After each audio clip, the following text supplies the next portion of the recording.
Okay, I'm sure somebody out there is going to need to hear this. Stantler is a boring Pokemon. It doesn't matter if you add jingle bells to it every Christmas, it's still a boring Pokemon. It doesn't matter if you give it a new evolution that isn't really new because it's technically set in the past, so is somehow not accessible in the modern day, but if you play in the past, then you can evolve it into that evolved form.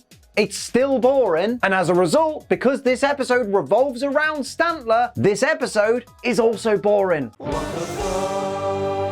Our episode begins with, I never noticed before. Stantler was Meltan before Meltan was cool. Stantler is a hipster. Confirmed. When Ash and Misty think Stantler's antlers are eyes, which is, the whole point of them, Brock tells them to take a closer look. Mate, since when was Brock a Stantler expert? Before today, he knew barely anything about Johto. Although, to be fair, this does keep happening with Brock, so maybe off-screen, Brock's been doing his own kind of research. It is a bit weird that he wouldn't tell Ash and Misty about the things he's learning, though. Like, fair enough, Brock, it's cool that you're studying up on Johto Pokemon, but it would really help Ash a lot if you'd start sharing that information a bit more readily. Direct quote from Ash. If those aren't eyes, then I must be seeing things. Ash, mate, of course you're seeing things. Your eyes are open. Oh, come on. No, come on.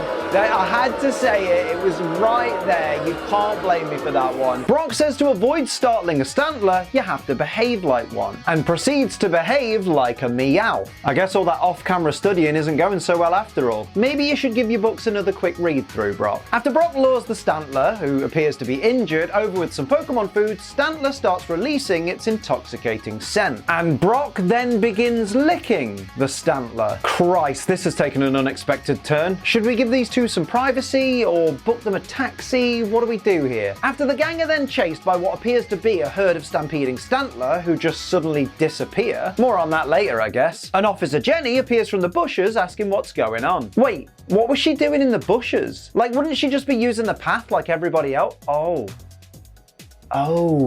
Well, when nature calls, I guess. At the police station, Officer Jenny explains that people in the area keep getting scared off by a herd of Stantler. Even though, as Misty points out, Stantler usually live in the mountains. Now, obviously, this stampede is just an illusion created by that one Stantler, as the Pokedex mentioned that was possible earlier. But man, I can't believe that as a kid watching this, I had no idea. Like, the Pokedex literally tells us that Stantler can create illusions, and for some reason, kid me just never put two and two together. Kids are stupid.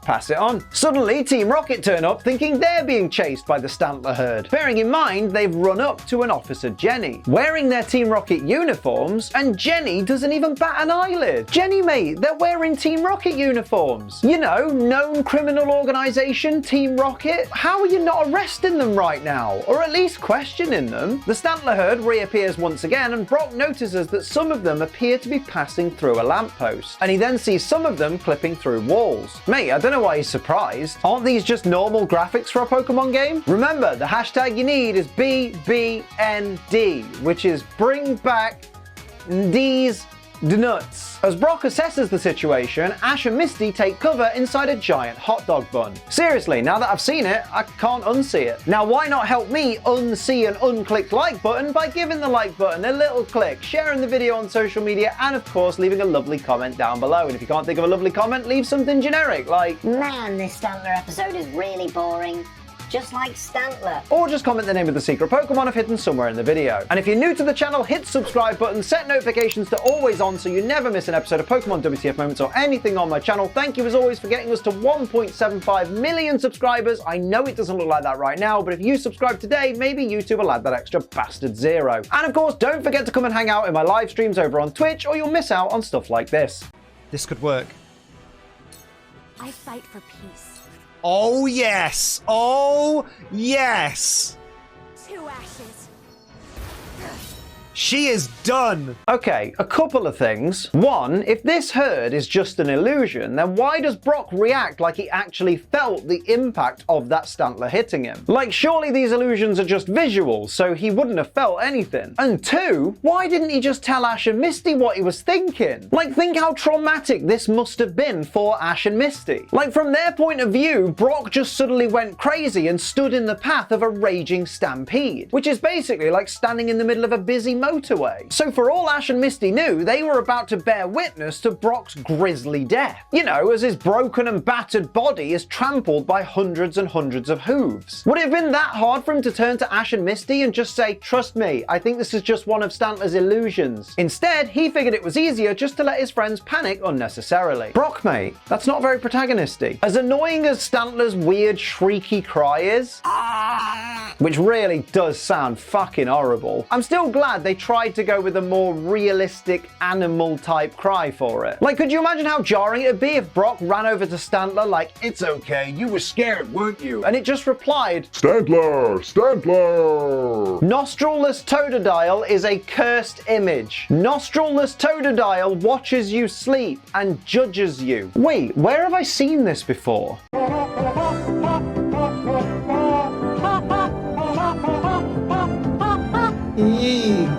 Direct quote from Brock after he's finished bandaging Stantler's leg. "There, that should feel better." Brock, mate, that's not how bandages work. Stantler's gonna need painkillers if it wants to feel better. I swear, Brock's got proper mum mentality. What's that? You've tore your knee open? Bung a plaster on it. Oh, you feel better now, don't you? Brock says that when he saw the fear and loneliness in Stantler's eyes, he knew how it felt. Being so far away from its home and its family. Says the guy who went to live in the Orange Islands for several months and upon returning to Kanto, moved in with Ash's mum for a few weeks, and then buggered off to Johto without even going to Pewter City to check on his own family. Brock is a terrible son and brother. Pass it on. Direct quote from Officer Jenny. It seems to me that you know almost everything there is to know about Pokemon already. Ease up, love. He understood the needs of one Stantler. Don't go treating him like he's the second coming of Professor Oak or something. After Team Rocket overhear Ash and friends, I say overhear, but I guess technically they were just eavesdropping. Anyway, after they overhear everything about Stantler's illusions, they decide that they'll at least still catch that one Stantler to send to the boss. James then says he's acquired an anti-Stantler secret weapon. Hang on. James has acquired a secret weapon that will solve the problem of Stantler's illusions. Something he didn't know was a problem that needed solving until literally moments ago. Like just before Meowth raised up the periscope. Christ, James works fast. Direct quote from Jesse after James reveals he spent their remaining funds on this secret weapon. How are we going to live without money? Ah, that sounds like me talking to my YouTube analytics. Seriously though, please keep liking and commenting and sharing the word about the channel. Cheers, thanks. The gang comment on how Stantler must be really tired out. Yeah, I hear it's really hard work being a whiny little bitch. Brock mentions that Stantler's leg is all healed, so they can let it go tomorrow. Christ, Brock, what's in those bandages? You didn't even take it to a Pokemon Center, but somehow you've miraculously insta-healed Stantler's leg with a simple bandage? Watch out, Elastoplast, Brock's coming for your empire. You at home, of course, can support my empire by using code ACE to save money on GFuel. For those not in the know, GFuel is an energy formula with barely any calories, zero sugar, and a whole heap of wonderful flavors. I've kept it super simple today though, gone with the OG, the beautiful watermelon. It's so nice, so refreshing. Bung some ice in there. Summer is gonna be here soon maybe, and watermelon's gonna get me through. Oh, it is so freaking tasty. I love this. And what's even better is that right now code ACE is boosted to give you 30% off GFuel rather than the normal 10%. That ends at midnight Eastern time, Monday night. So get your 30% off while you can. Use code ACE and it will save you the dollary dues. And it helps support the channel, so thank you in advance because it really does help us out massively. Thank you to GFuel as always for being a great sponsor of this channel. Remember though, GFuel is for over 18s only because children don't need to be anywhere near caffeine. They're annoying enough as it is, and because it contains caffeine, drink it responsibly. Don't be a dickhead, dickhead. Direct quote from Brock. It really wants its mother, and I guess that's a feeling anybody can understand. Speak for yourself, mate. Some of us are happy to be rid of them. Is it just me, or are Stantler's legs too long in this scene? They definitely don't look right. Stantler just rocking up with legs like that fishing rod from Toy Story. Brock tries to convince Stantler to go off and find its family by stamping his feet and yelling that they don't want it around anymore. He says that's what's best for Stantler. Now, while it is a novel idea, convince Stantler you don't want it around and scare it off so it'll run off into the forest and not follow you home. But at the same time, surely mentally that's not going to be good for Stantler. That's emotional damage. Team Rocket's secret weapon is this, the anti-Stantler number 7. And honestly, I can't tell what it's supposed to be. Is it meant to be a Stantler or a giraffe rig? Answers on a postcard. I'm just gonna say it. Meowth's paw looks like a tiny little cock here. Look, I never said this was gonna be highbrow comedy. The Pokemon's paw does look like a knob. It's even got a little bit of white stuff dribbling out. Classy. So the only thing that makes this machine anti-Stantler is the fact that as a machine, it has no sense of smell, so isn't affected by the illusion-creating scent that Stantler produces. So basically, Team Rocket could have just brought any robot. It didn't need to be a giant deer thing. Mate, I know that this thing costing Team Rocket a lot of money is part of the joke, but honestly, the fact that all the money spent on this and the 6 prototypes before it were all completely unnecessary just really annoys the hell out of me. James, mate, be smarter with your money. Use your noodle. Oh look, another popular Pokemon reaction gif. Wait a minute, so Stantler uses its scent to get into Meowth's head, making Meowth want to release it. But the scent doesn't have any effect on Jessie and James, even though it definitely affected all 3 of them earlier on because they all saw the fake stampede. So why doesn't Stantler just use its scent on Jessie and James again? Why is it only focusing on Meowth? I mean, granted, that would completely upend the 3rd act of this episode, but Stantler's not meant to be aware of that, so why is it not trying to,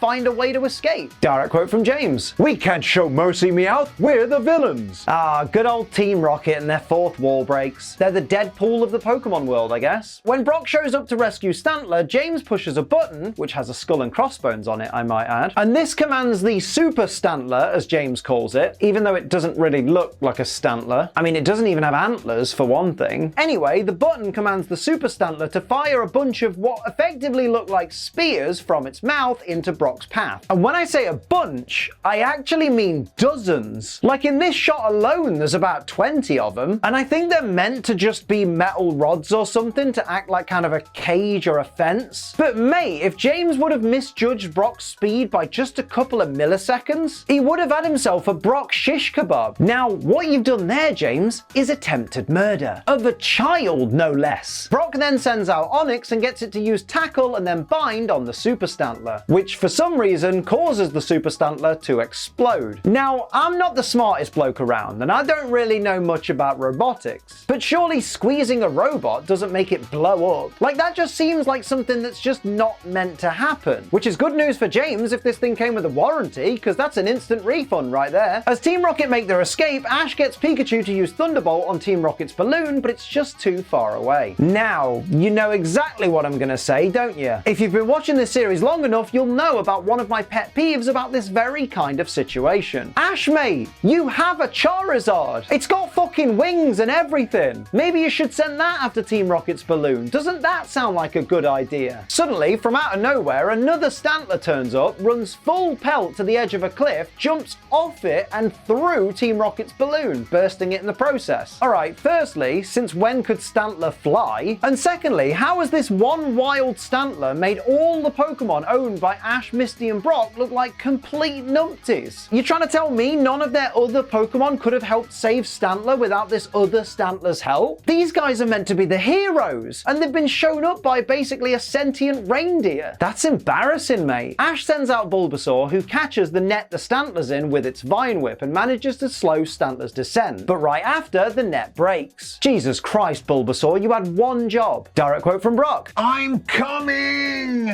Phrasing? Brock then leaps and catches the falling Stantler with 2 outstretched arms. And honestly, that should have broken both of them. The average Stantler weighs 157 pounds. That's like only slightly lighter than me. And even with this being quite a small Stantler, Brock is still catching what must be about 120 pounds of Pokemon falling at high speed. So really, both his arms should have snapped like toothpicks. It's times like this Brock should be thankful that he's in this anime and not one of those weird, overly gory ones. Meanwhile, Team Rocket find themselves face to face with a herd of real Stantler, which they think are just the illusions again. And if you didn't see this twist coming from a mile away, congratulations, you're a fucking idiot. After the Stantler herd send Team Rocket blasting off, Brock reunites Pokemon Bambi with its mother. And not a hunter's rifle in sight. You love to see it. Well, actually, Liam, I think if you compared any Pokemon to Bambi, it would be Deerling, not Stantler. Yeah, you're about 3 generations too early though, so Stantler will have to do for now. Now, it's at this point of the episode that I realised I've suffered a bit of Pokemon Mandela effect when it comes to this episode, and I'm wondering if anybody else has had the same thing. I've been convinced for years that Brock at one point owned a Stantler. Like, even when I finished rewatching this episode for WTF Moments, I was like, oh, so this isn't the episode where Brock catches his Stantler.